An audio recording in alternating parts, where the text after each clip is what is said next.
I was paid a healthy bounty for Ringo and Curly Bill, and realized there was real money to be made. That's why I went after Henry Plummer.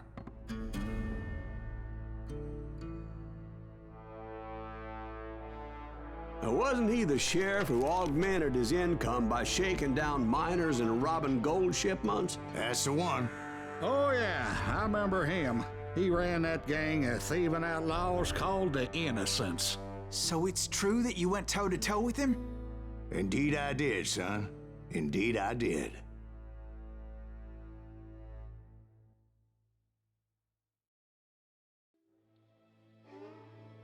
Hello, guys!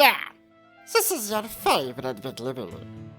We're playing Call of Juarez, Gunslinger, and this is episode 5, the magnificent one. I knew I needed resources if I was going to track down Roscoe Bob Bryant, and hunting Plummer looked like a good way to get rich quick. As the local vigilantes exposed him as the leader of the bandits, and put a generous price on his head. Plummer rallied his gang to plunder one last gold mine before making their escape, and that's where I thought I'd find him.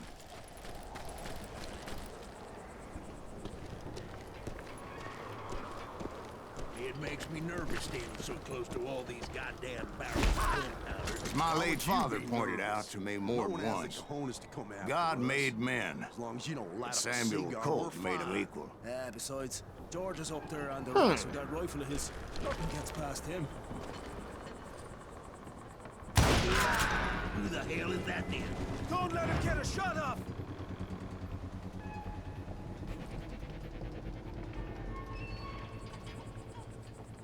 The coast is clear.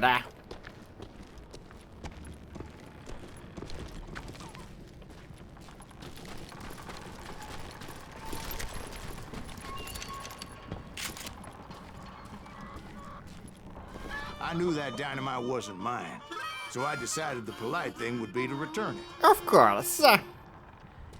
Dynamite everywhere. It was the biggest gold rush since Sutter's Mill in '48. Unfortunately, prospectors weren't the only ones drawn to those riches. There were thieves and killers, robbing travelers and hijacking gold shipments. Like those that ran with Plummer. Some were just regular folks I knew from town, drawn by greed and easy pickings. Charlie Crow, the blacksmith. James, who worked in the stable. Plummer had a lot of men on his payroll. A hell of a lot. That son of a bitch pretended to protect the public with one hand while stealing them blind with the other. Of course, the rest were veterans of the Civil War.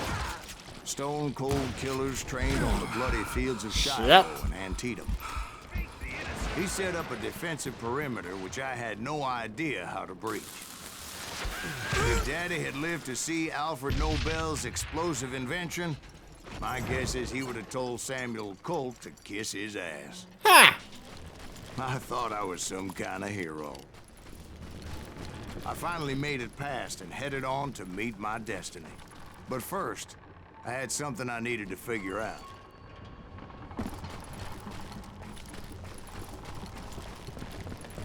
I had a few ideas on how to get into that mine, but once I made my decision, I knew there was no turning back.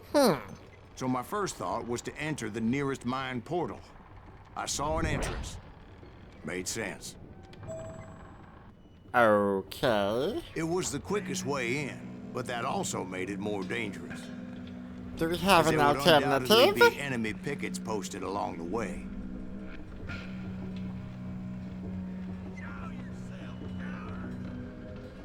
Doesn't look like it. Yeah. Plummer wants that asshole dead. Ah! Goddamn shot.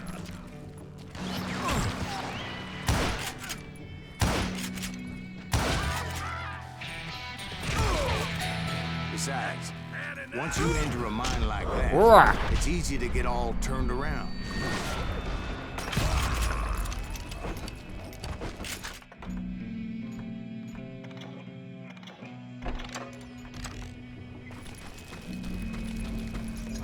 And that confusing maze of corridors wouldn't even be the worst of it. Some of those shafts could be as deep as hell. Not as deep as your mama.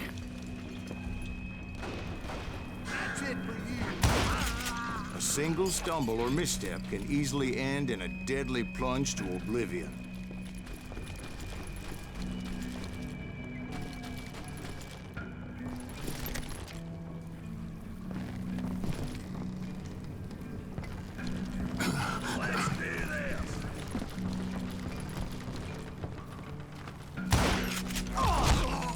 Quick reflexes often make up for a lack of common sense. Shit.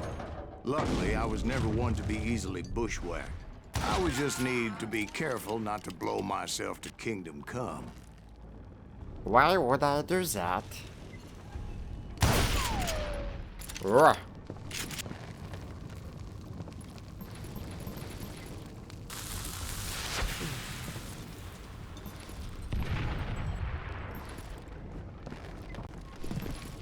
With all that gunpowder and dynamite Oh. everywhere, a body has to know what he's shooting at.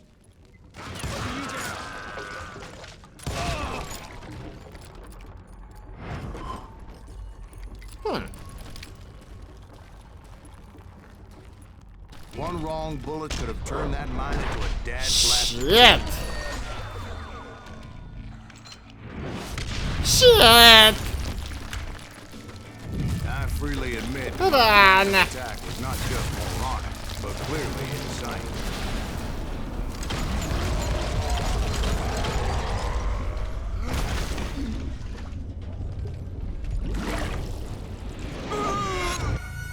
It's a good Ouch. thing that I abandoned that ridiculous plan before I even tried it.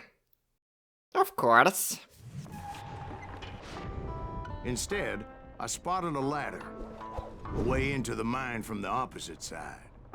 Yeah, definitely. It's great that we didn't go there. It was a long way around, but that approach seemed more sensible at the time. Of course, being I had a problem with heights, that scaffolding scared the bejesus out of me. Climbing down that ladder required some caution. I needed to make a leap of faith, Okay. which ain't easy when you're suspended between heaven and hell. Of course. I was determined not to give up, however. As Sheriff Plummer seemed quite the despicable character.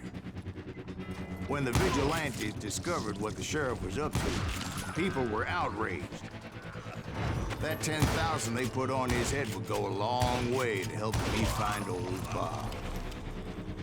And I had made it my mission to settle that score come hell or high water.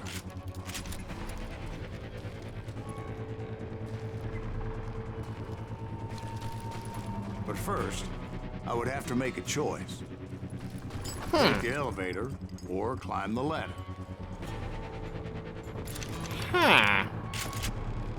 Screw it. I picked the more convenient and more dangerous route.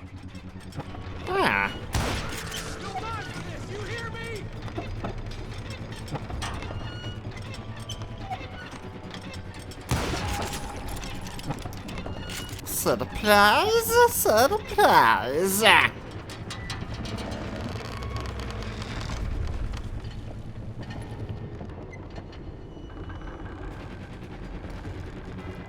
Plummer was a mad dog killer, and the people of Nevada Urgh. City deserved better. Nevada City? Well, I thought Plummer met his maker in Bannock, Montana.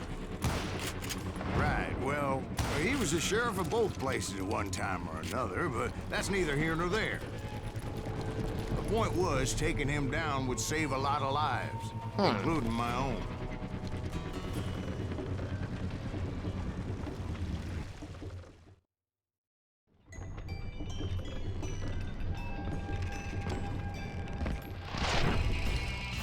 Da, da, da. Henry Lammel.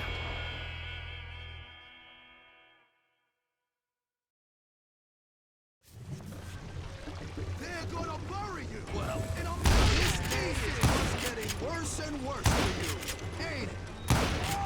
Henry Plummer was clearly unhinged, and I could see right away this was gonna take some doing. Bastard! Damn it! I need some help here! Come on, boys! Take this cocksucker out! Ha!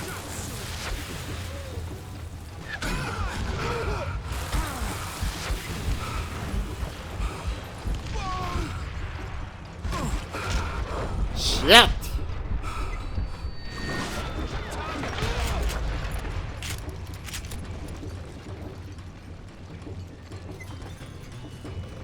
What'll blow you into next week, boy?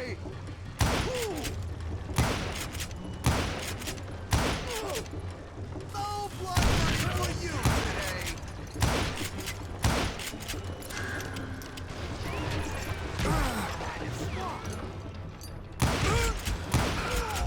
You ain't taking me! Ah! Keep pissing me off! See what it gets you! Just kill him! Shit! And So stay that's how Henry down. Plummer died. Him and his crew were worth their weight in gold. And now, I was officially a bounty hunter.